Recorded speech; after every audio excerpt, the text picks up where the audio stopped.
ارشاد مخکې نو اوس خاموشي جوړه ده او مخکې نو اوس خاموشي جوړه ده استاد د تلو نه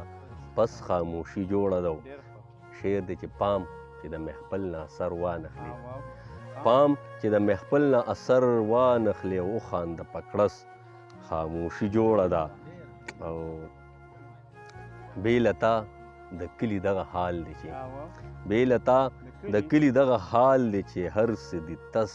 نس خاموشي جوړه ده ډېر ښه دی او شعر دی بل چې ارشاد غواړم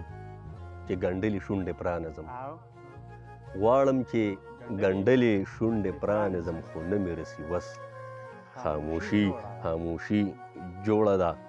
او بس امان بسم الله دلته مه راځه او بس امان بسم الله دلته مه راځه غم دې په ولس خاموشي جوړه ده ډېر